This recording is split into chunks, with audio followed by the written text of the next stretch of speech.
Welcome back to the program. As we mentioned earlier, the government has been defending its hard line on industry support. On Thursday last week, Cabinet rejected the request from SPC Ardmona for $25 million in Commonwealth taxpayer support. The Industry Minister called it a defining moment. Joe Hockey's again been talking about an end to the age of entitlement for corporate Australia as much as anyone else. But the government did, of course, prior to the election, promise $16 million to Cadbury's. And only yesterday, $3.5 million to Huon Aquaculture in Tasmania to provide more fish processing facilities there.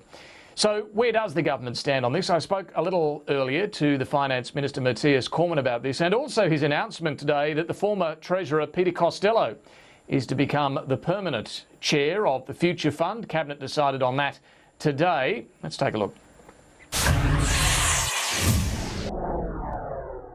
Minister, thank you for your time. The Future Fund, firstly, Peter Costello, the new chairman, permanent chairman. Will there be any change of direction for the Future Fund under his stewardship? Well, that's really going to be a matter for the Future Fund, because appropriately the Future Fund operates at arm's length from the government. Our interest was to ensure that there was a high-quality individual leading the Future Fund moving forward. In our judgment, Peter Costello is uniquely qualified and has got the skills and the experience at senior levels of government and in business to provide strong leadership to the Future Fund, and that was what we were interested in. There's no denying that. His experience on the Future Fund and as Treasurer is there for all to see. But does it worry you at all that some might see this as jobs for the boys?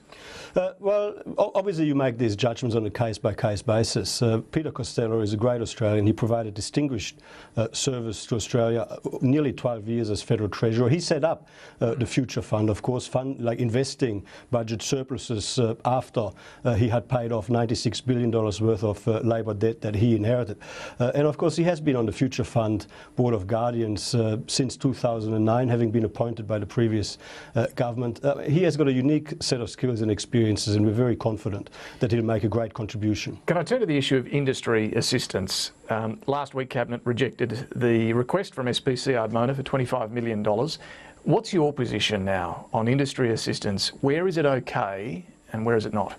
Well, I mean, obviously you make these judgments on a case-by-case basis, but I mean, the most important job for government is to set the condition, to set the climate where you can have stronger growth, create more jobs, and where businesses can prosper and be successful. And that is, of course, why we're committed to scrap the carbon tax, scrap the mining tax, reduce red tape, so that we can bring down the cost of doing business. They're not gone yet. So in the case of SPC, why was that rejected?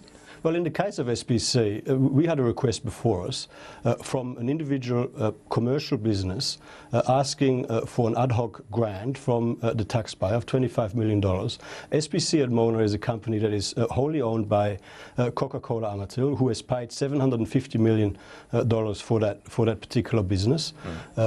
Coca-Cola Amatil is a company that has a strong balance sheet. They're well cashed up. They've got the necessary reserves and the wherewithal to make the necessary investments in the restructure of SPC Ardmona on their own. You could say the same for Cadbury, and you did give them money. Well, in relation to Cadbury, that was a very different circumstance. We made a commitment in the lead up to the last election to make an investment in some tourism infrastructure in Tasmania. That is something that was widely canvassed before the last election. That investment was partly for tourism. I mean, this is the announcement from Tony Abbott at the time. Yes, part of it was for re-establishing Cadbury's tour there, but also a portion of this commitment will go towards a trial to grow cocoa trees in northern Australia.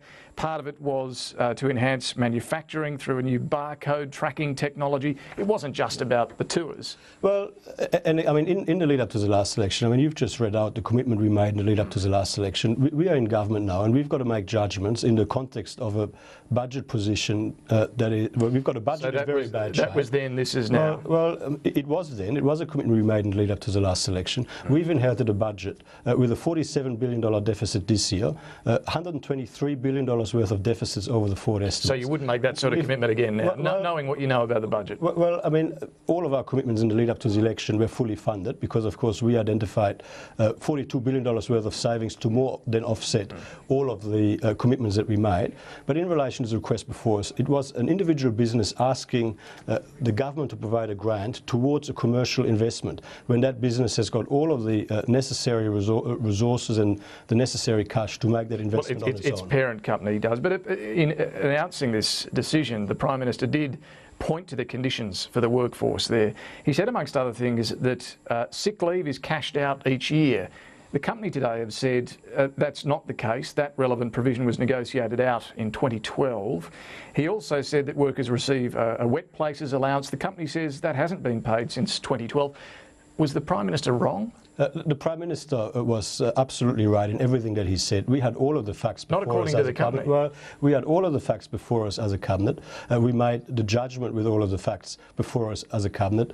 I'm now not going into a detailed discussion. But explain to me how through that the can media be. How can with that the company that wants to have a taxpayer grant. But how can that be if you're saying the fact before cabinet was that they can cash out sick leave, and the company's saying no, they can't? Well, we've got all of the advice before us, including we had all of the advice before us, including the enterprise bargaining agreement, of course, that was signed by the company concerned. And indeed, part of the discussions the company had with the government was to promise that they would deal with all of the workplace relations related legacy issues, that they would focus on improving productivity, that they would ensure that the workplace relations arrangements were more appropriate in the circumstances. Did the company not give you the accurate information?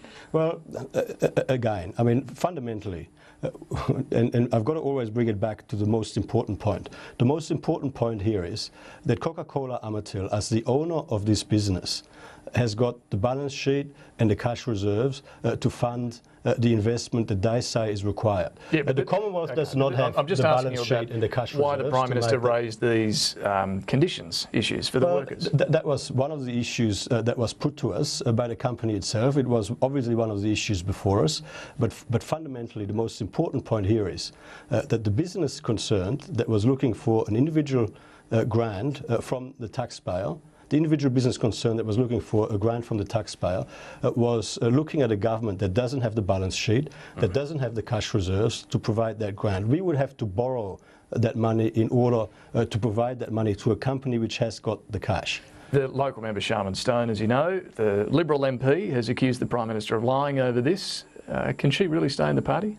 Well, look, I disagree with her in relation to the comments that she made today. She's a passionate advocate for her local community. It's a pretty big call, though, to say that the PM's lied about this. I'm disappointed that she's made that particular statement, but you know, in the heat of the moment, you know, I'm sure that on reflection, she's probably disappointed that she made that statement. And just finally, with this hard line on industry assistance, where does that leave farmers? As we know, they've been struggling with drought in Queensland, Northern Territory, New South Wales, South Australia. What would you say to them? Well, look, I mean, governments of both persuasions for many years have had policies and programs in place to support farmers through exceptional circumstances or through drought conditions. The government is very conscious of the fact that there are very difficult conditions right now, in particular in Western Queensland and in northern New South Wales. Barnaby Joyce, as the Minister for Agriculture, is talking to farmers and relevant farm groups as we speak. Look, we'll just continue to monitor and provide support as appropriate through the programs that are currently there. But is some farming just not sustainable? I don't believe so. I mean, clearly farming is a business where, you know, you are exposed to the vagaries of the climate at any one point in time. There are going to be good times, there are going to be bad times, and obviously it's important to provide appropriate assistance through the more challenging times because, you know, it keeps changing. The weather keeps changing. Finance Minister Mathias Cormann, thank you. Good to talk to you. After the break.